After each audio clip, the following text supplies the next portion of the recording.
becoming evident to ever-increasing numbers of people that great change is needed if humanity is to meet the challenges of its time. Great change is needed in how governments function, in how people behave and respond. Great change is needed in many organizations and institutions to adapt to a changing set of circumstances in the world. For great waves of change are coming to the world. Great environmental changes. We're facing a world of diminishing resources. A world whose climate has been affected, generating violent and unpredictable weather. A world where economic and political instability are increasing.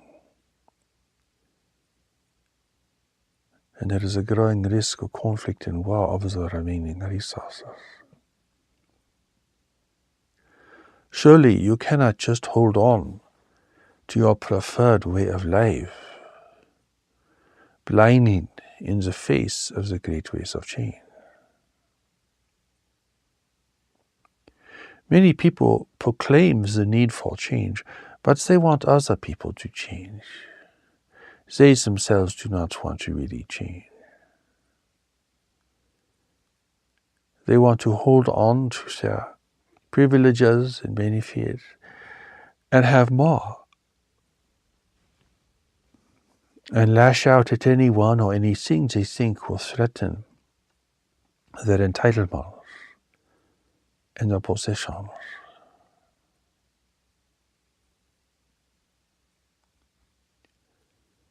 There is a clamoring for change.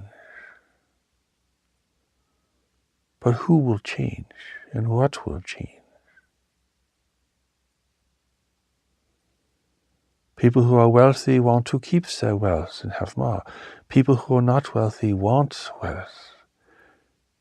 And they need many practical things. And then, of course, there are vast and ever-growing numbers of people in the world who cannot even meet the daily requirements of life. They need reliable and sufficient sources of food. They need political stability. They need security. They need ethical governance. The needs are immense and growing. But you must ask yourself, who will have to change here? And while you may point the finger at certain people or institutions, if you are really honest in your questioning, you must come down to yourself.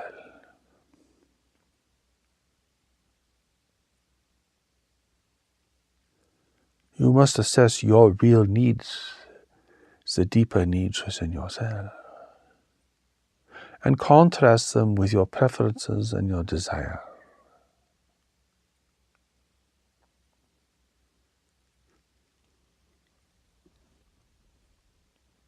If a need is genuine, it stands apart from what you simply want.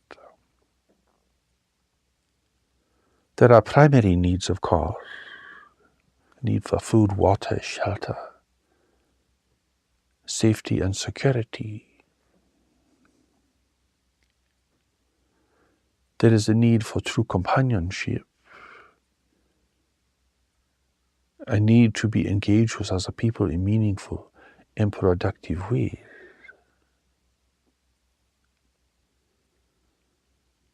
These are essential needs. They must be met, or you cannot function in the world.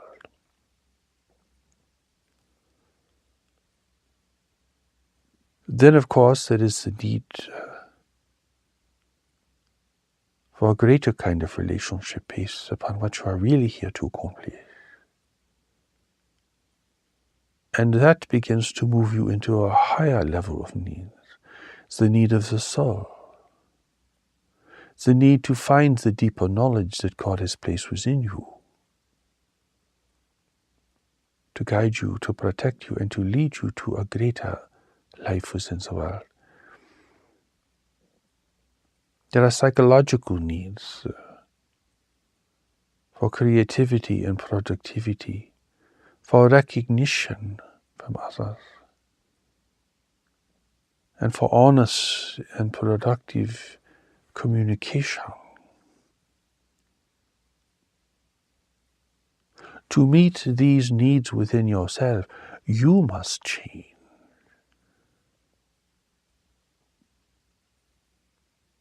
You have basic fundamental needs, you have psychological needs, and then you have the needs of the soul. To meet these needs, you cannot be what your past has shaped you to be so far.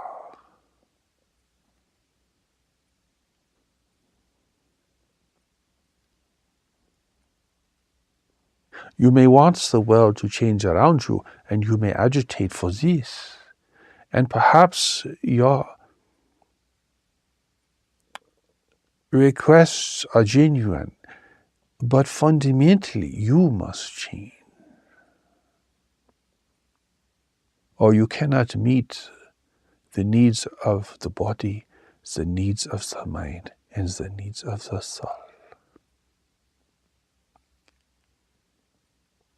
You cannot simply demand that the world gives you everything you think you want, for you do not even really know what you need beyond the basic requirements of life. People say they want a relationship and marriage, but they are not ready. People say they want to know their true purpose in life, but they are not ready. People say they want meaningful work in the world, but they are not ready. They have not prepared for this.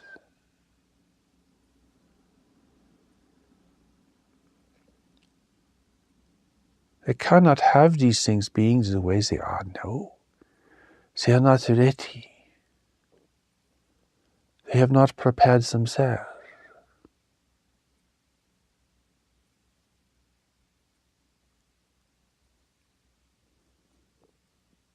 They have not undergone the real change that must occur. Many people want and demand change in the world. They see a genuine need for change, but they themselves are unwilling to change. They are unwilling to reevaluate their thinking, their behavior, their engagements, their beliefs, and their attitudes. And so they agitate for change on the outside, but they themselves will not change. They are as entrenched in their position as the people they claim to oppose.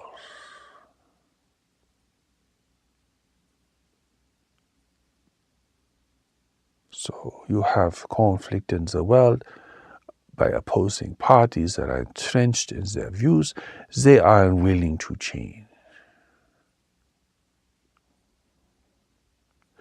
People claim they want peace and are working for peace, but you see, they are unwilling to question or relinquish their position that in itself makes peace impossible to achieve. Even to adapt to the great waves of change that are coming to the world, you will really have to change the way you think, what you expect of yourself and others, how you live. The real fundamental change here is required.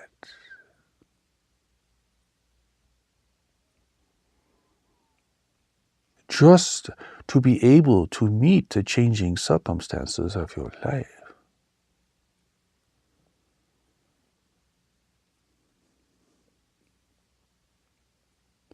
You may change leadership in your government. But that can only affect change to the degree to which people are willing to change.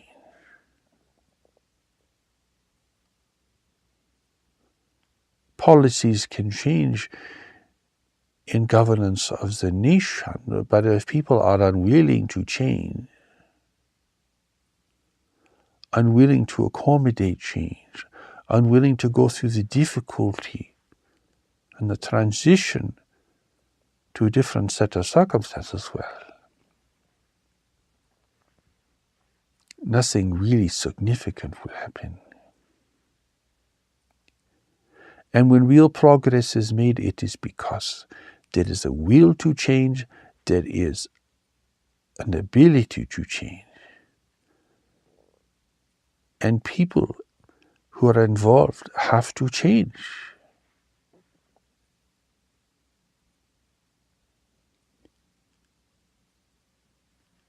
So there is a lot of talk about change, but not a lot of real change. To be really responsible here, you must look at your life and your beliefs and your expectations and assumptions to really see what is going to work in the real world, in the world you see today, and in the change you see coming over the horizon.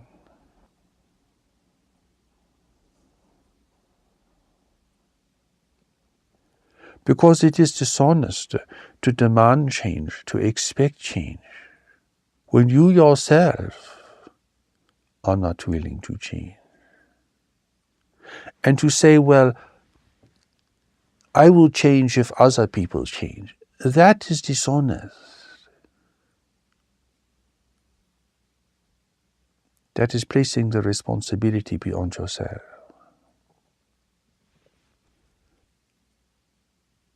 That is dishonest. You have to change even if other people do not change. That is your commitment.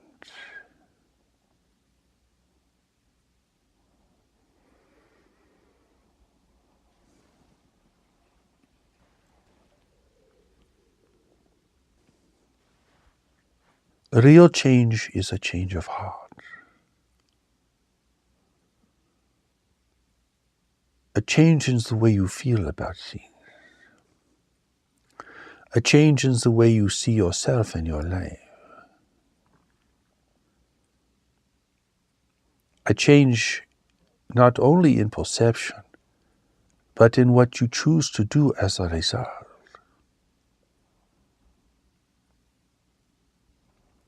That is the real change. Otherwise, you are facing a situation where people want to keep what they have and have more. And whether their needs are authentic or not, that is their position. And they will elect leaders to the land who they think will give them what they want, even if it leads the nation to ruin.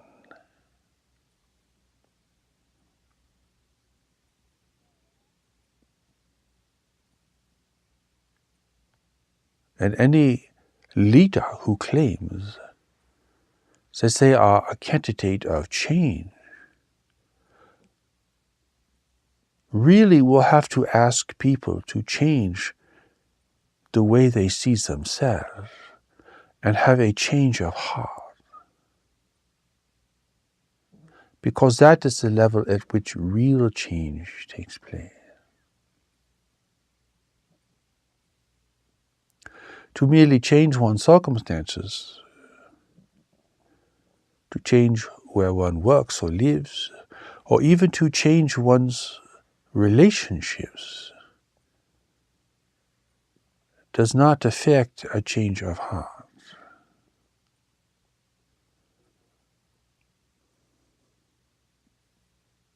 You can be married repeatedly and be the same person with the same expectations, the same issues, the same behavior, the same judgments against others, the same attitudes against yourself. Here you are going through great effort to change your circumstances, thinking it is going to change your experience significantly. But there may be no change of heart here.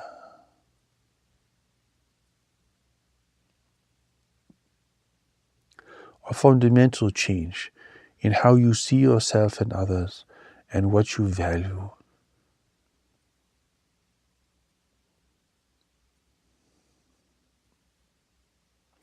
Without the real change, people are entrenched in their position. They are a slave to their behaviors and their conditioning.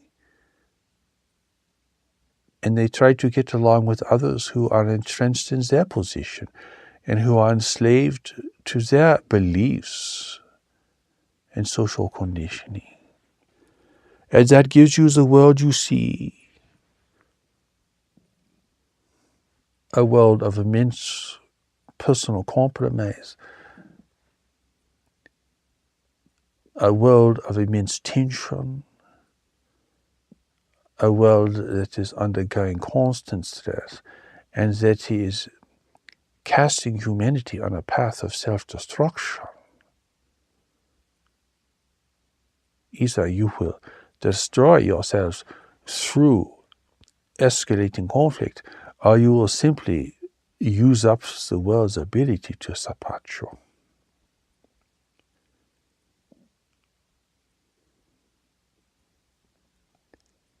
Because real change has not happened yet for enough people.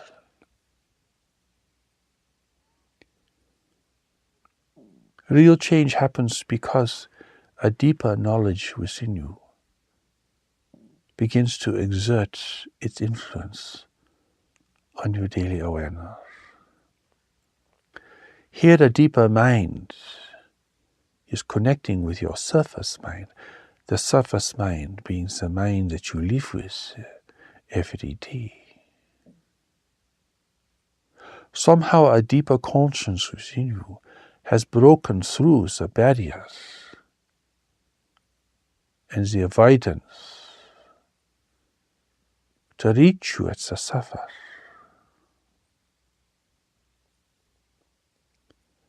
You are having deeper feelings of regret, deeper thoughts that are shaping and changing your experience of yourself. This is not a social conscience. This is the conscience that God has placed within you. It is part of a deeper mind within you, a mind called knowledge. A mind that is related to your ability to have profound, direct experiences. A mind that will alter the course of your life.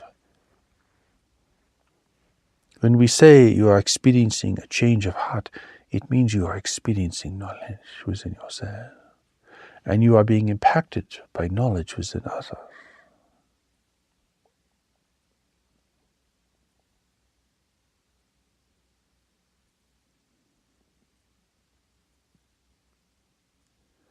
This kind of inner recognition is what really gives you the power and the awareness to change your course in life at a real level, not just at the level of appearances, but at a real level. It leads to a deeper evaluation of your thoughts, your beliefs, your attitudes, your behavior, and your involvements with others. It is fundamental and it is natural. It is as if you are beginning to experience your real intelligence, your real self. This begins a process where you are no longer a stranger to yourself. You're no longer living at the surface according to what society and others expect. according what you have been taught to believe and conditioned to do,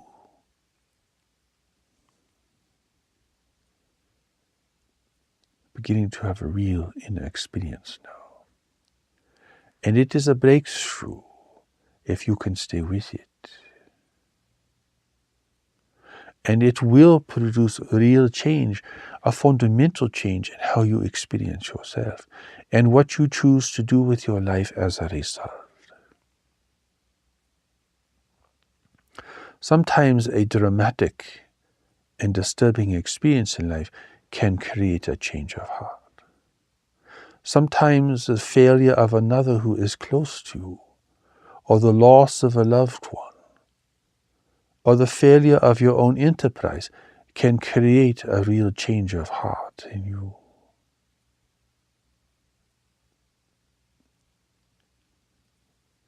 Given normal circumstances, which is what people try to maintain, well, there may be nothing that produces a change of heart. You just go along trying to get what you want without any real alteration of your thinking or behavior.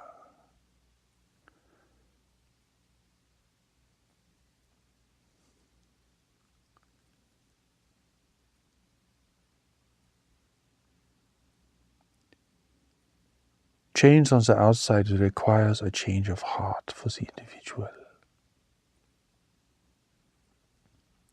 Perhaps dire needs will generate this. And people can act very nobly in the face of crisis. And many people do. But crisis is a very expensive way to learn.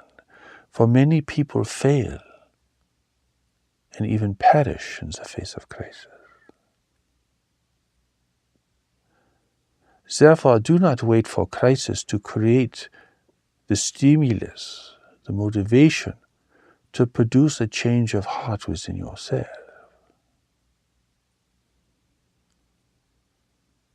For that is a situation where many people will suffer and be lost. On a large scale, crisis is extremely expensive. Instead of listening to knowledge within yourself, you are waiting for the life around you to create a shock treatment. And that is a very hazardous way of learning. But many people put off the change that even they know they must make until crisis occurs. And here the risks are very great.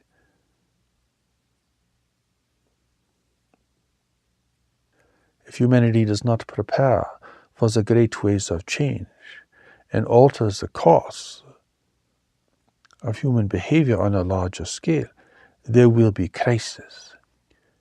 And in the face of crisis on this scale, many people will be lost. Many people will perish. It is a very reckless and expensive way to learn.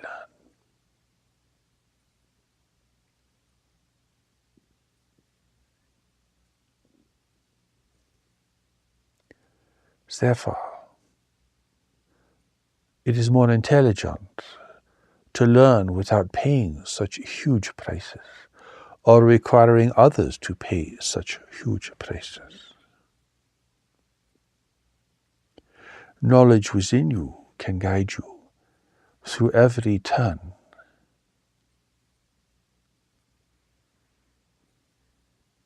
If you will learn to listen and learn to follow, and learn to distinguish knowledge from the other voices in your mind.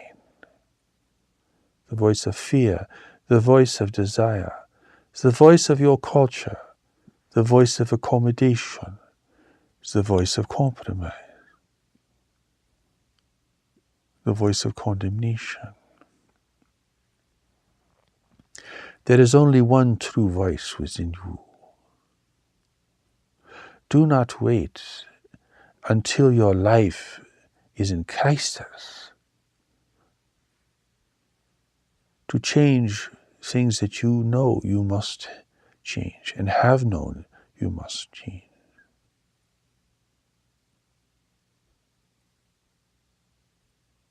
For if you wait until the bitter end, then you will be forced to do things and will have very few choices. And the cost will be immense. And you will have to pay huge prices to do things that you could have known and foreseen far sooner without paying these kinds of prices.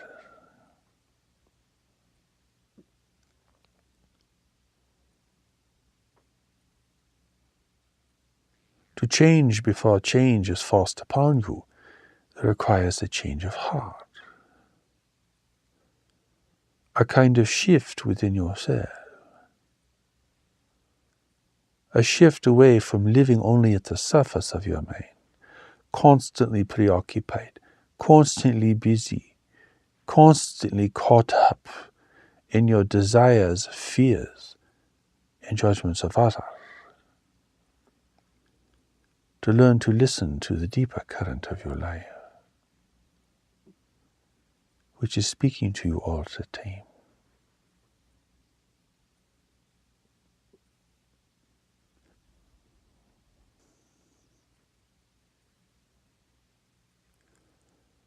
A change of heart also means a change of what you will listen to within yourself and in other people. Out in the world, there is a lot of talking going on, but not much listening. People do not experience the real communication that is occurring.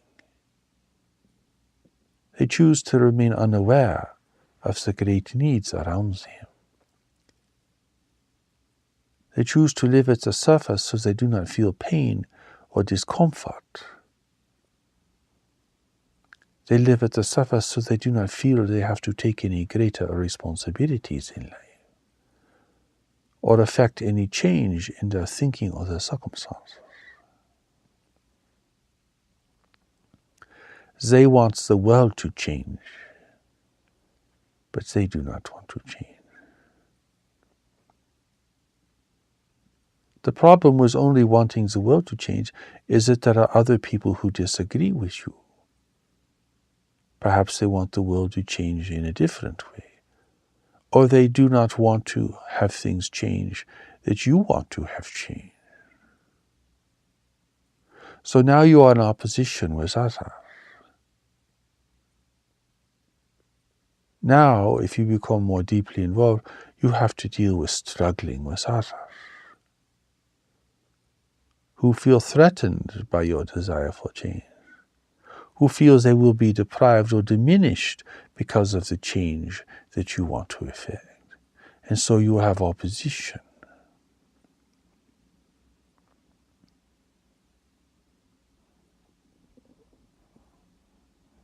To reach real cooperation, there must be a change of heart.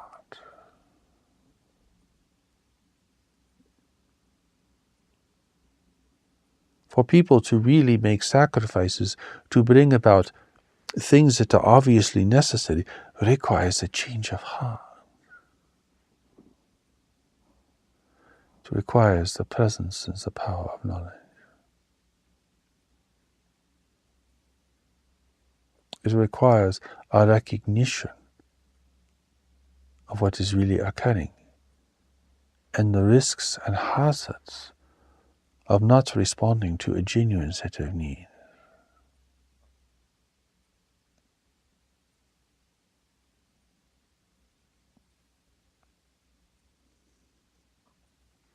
Here everyone must provide a greater service to the world, and to find ways of providing this without generating war.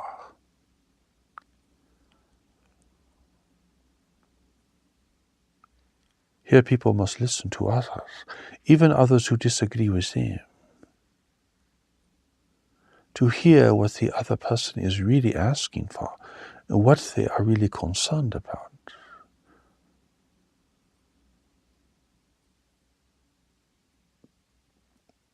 If you both want the same thing, but use different words or have different ideas about how it can be achieved, you must listen to these.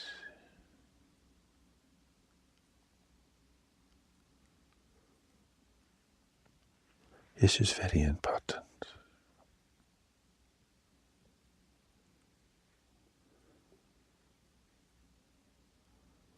Don't expect other people to have a change of heart if you have not had a change of heart.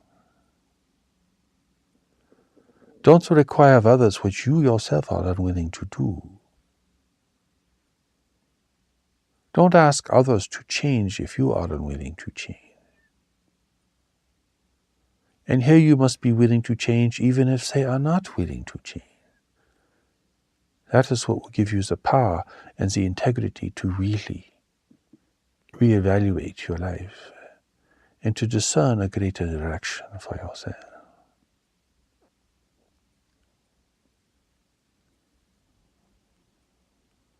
All of the energy that goes into judgment and condemnation, complaint,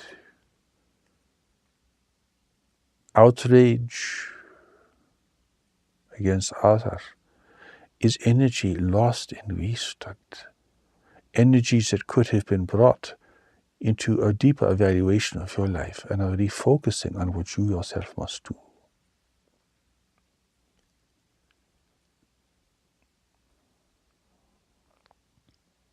People are losing so much of their life force through complaint and through whining when they themselves are unwilling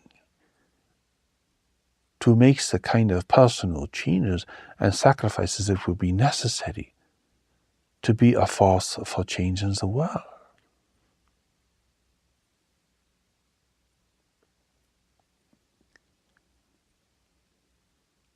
People are losing their power and the potency over behaviors that produce nothing of value.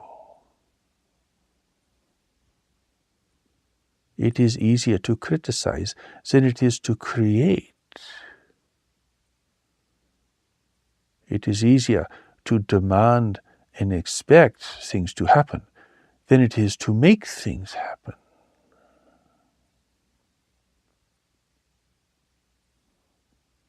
To give yourself at this level.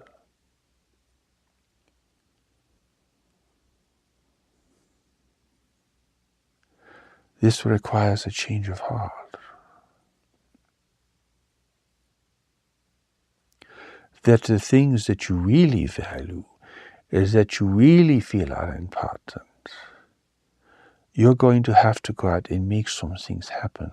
You're going to have to affect some change in your own life and circumstances.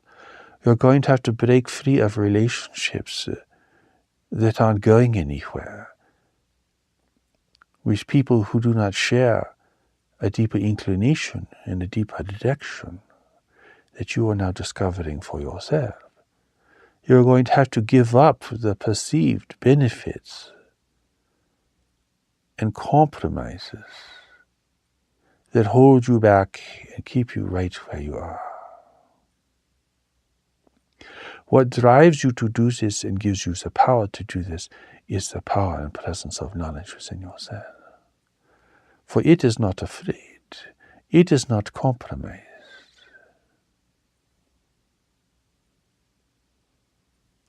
It is not a product of your social conditioning. It is the great endowment from God. Whether you are religious in your thinking or not, knowledge is within you. Whether you adhere to a religious tradition, knowledge is within you.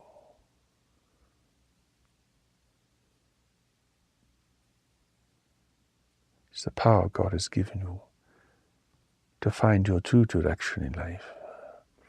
And to experience this will generate a change of heart, a real change within you. Here you are not merely wanting, expecting, demanding, and complaining. You are putting yourself to the task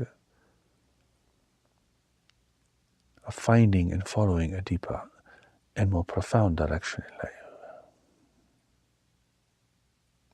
You are serving those things you know you must serve,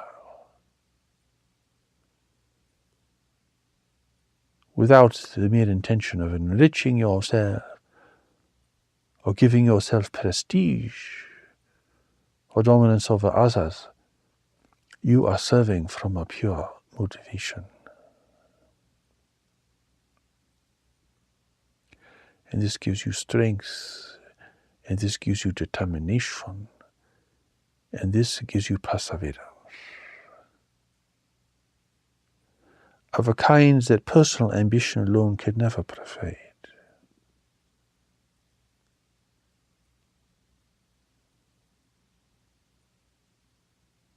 Personal ambition is driven by circumstances, but knowledge is driven by a greater power.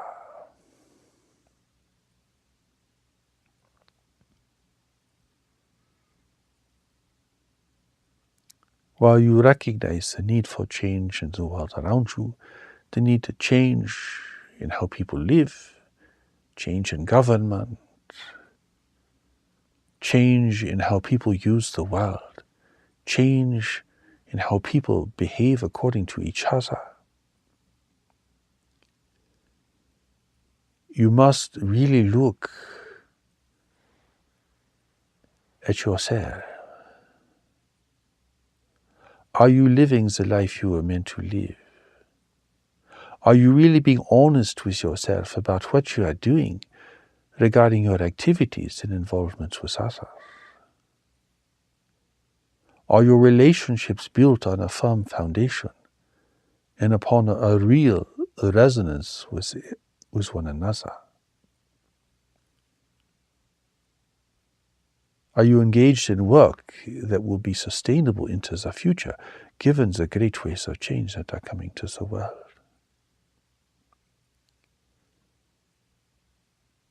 Are you overusing the resources of the world?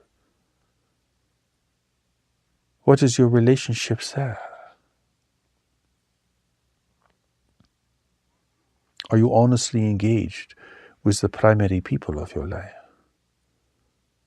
Or are these relationships only established for convenience and for personal benefit?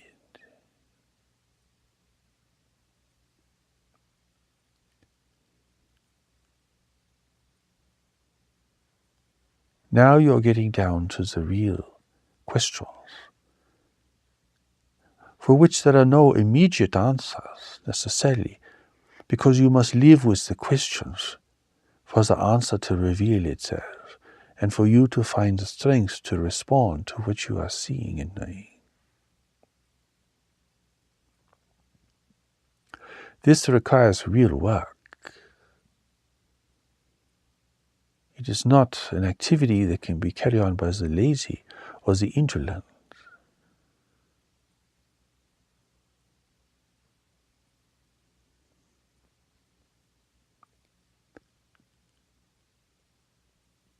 Here even the world is demanding a change of heart. The great ways of change are demanding a change of heart. Your compromised circumstances, your unfulfilling relationships, your poor mental and physical health, they're all demanding a change of heart. They're all encouraging you to come to knowledge within yourself.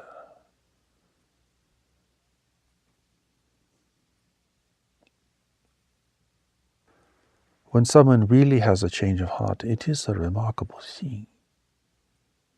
Something important has occurred. Knowledge is emerging in the individual. They are undergoing a long and confusing process of changing their focus and changing the source of authority within themselves.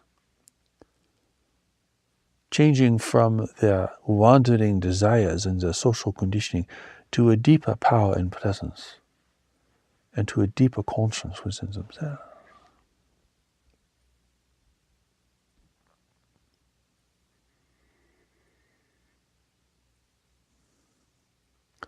Now a person begins to awaken. Now they see that they are really here to do something, and they must go find out what that is. And they must look at where they are losing energy through mindless behavior, through relationships that lack a greater purpose, through meaningless involvements, and through self-destructive behavior. Now they really have to collect themselves, to regain their strength, to build a focus, to mount the efforts that will be required to do what is before them to do. Now they must become sober regarding their desires and their fantasies.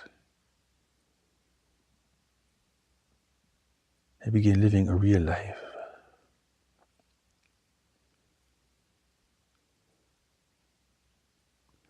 This is what redemption looks like in the individual. Redemption is not simply changing your beliefs.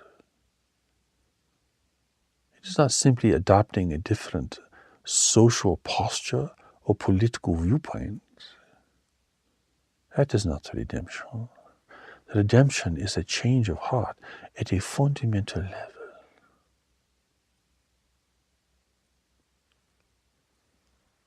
It is in essence bringing your intellect into service to knowledge within yourself. Because knowledge is how God influences you. So you are bringing yourself to God in the most primary and genuine way. Even if you are not religious, even if you do not attend a church, a temple, or a mosque, you are now beginning to honor what God has placed within you. And you are willing to follow and to find out what this means and where it will take you in life.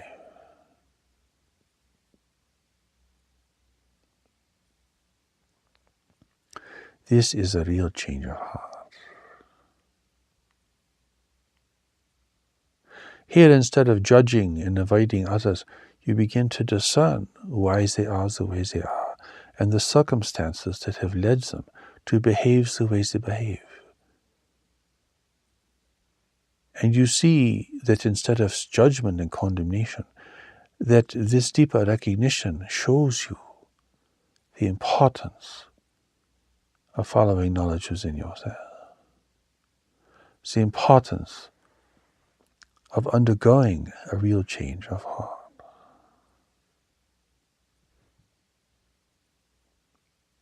Without this, people will just continue being the way they are until something happens to them.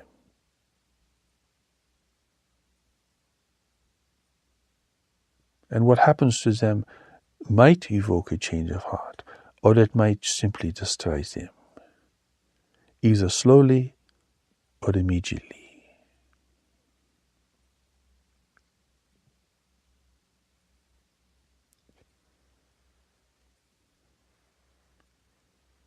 If you look at the world compassionately, it will generate a change of heart. It will evoke this deeper conscience, this deeper knowledge within you, a deeper feeling for yourself and for life, and a deeper regard for others.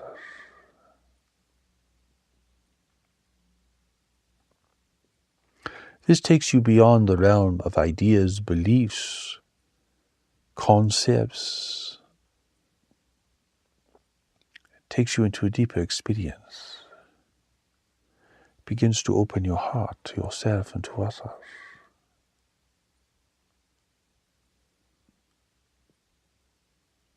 Instead of just judging and evaluating, you begin to feel the condition of other people. You are moved by their courage, and you are moved by their compromise and their dilemma.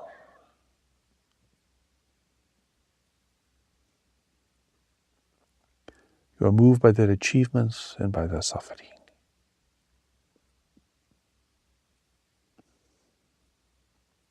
You cease to be cold, remote, and calculating. This is a change of heart. This is a real change. It must happen in you. Do not demand or expect it of others if it is not happening in you.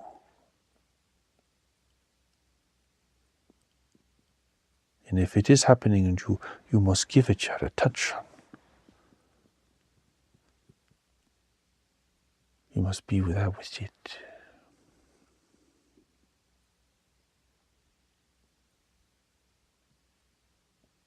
This is real change. Otherwise, society can be rearranged, different groups can come to power, revolutions can take place, lives will be lost, crises will occur. But in a sense, the real fundamental change has not necessarily occurred.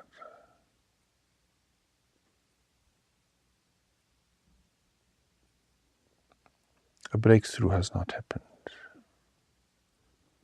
You are just simply living under different circumstances. Those circumstances have changed, but you have not changed.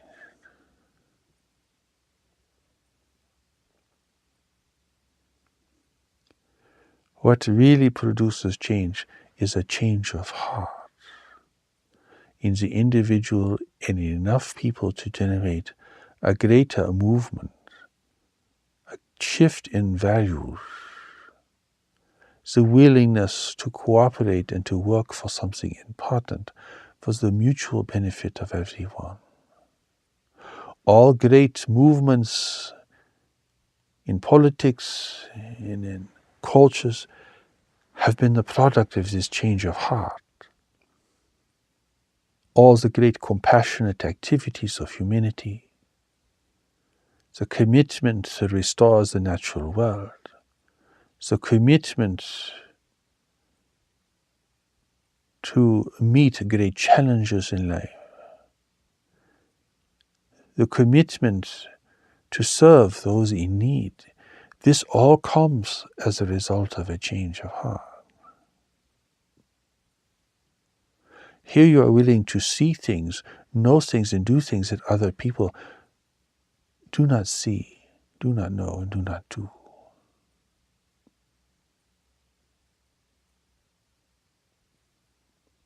Here you are willing to take on greater responsibilities instead of avoiding responsibilities.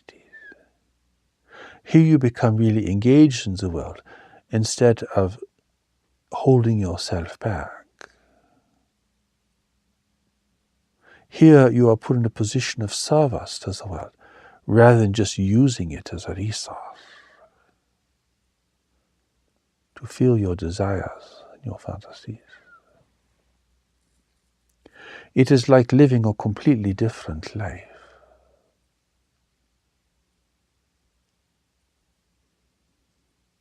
It's a life that gives you such great satisfaction and value and connection to yourself and to others. Such a different life than simply being lost in your ideas, unknown to yourself and unknown to others. A life of calculated behavior. A life constantly trying to outperform or outmaneuver others to get what you want.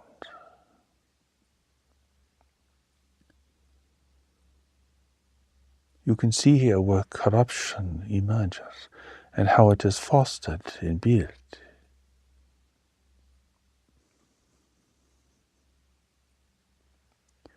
And you can see here also where it is confronted and undone.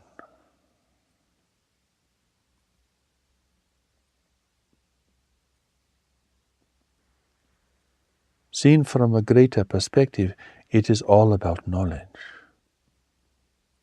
the results of connecting with knowledge and the results of not connecting with knowledge.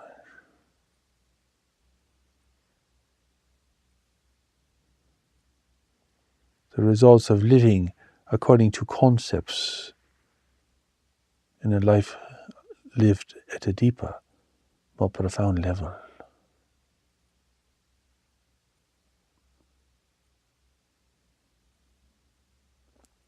It is easy to become jaded about the world. It is easy to be critical and condemning of others. It is easy, and that is why many people do this. But it is more challenging and more difficult to look beneath the surface, to take the time to really understand why certain things are happening, and to explore how they can be resolved.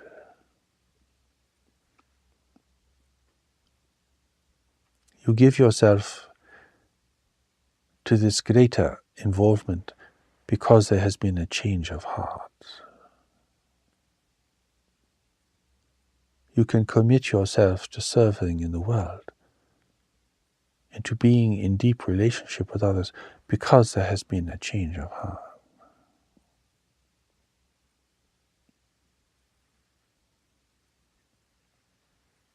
You can become a force for good in the world, a person who inspires others, a person who is a real asset to your community because there has been a change of heart.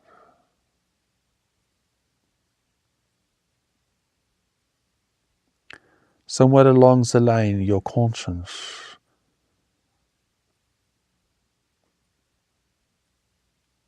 took the place of your ideas. You made a deeper connection within yourself.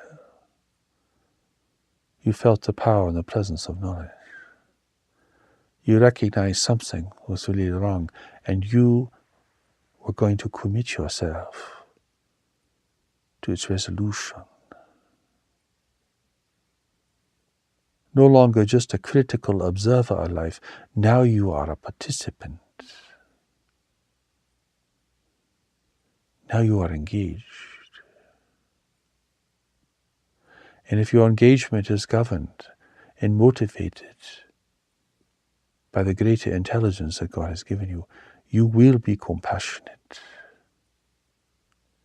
And you will be willing to reconsider your ideas and your beliefs in the face of the real needs of the world around you.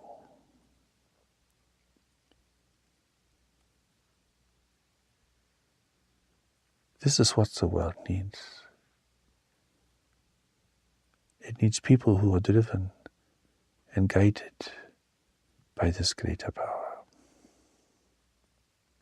This is what you need to become who you are and to fulfill your greater destiny in the world. A destiny that was determined before you came here. This is what you need to meet the deeper and more profound need of your soul.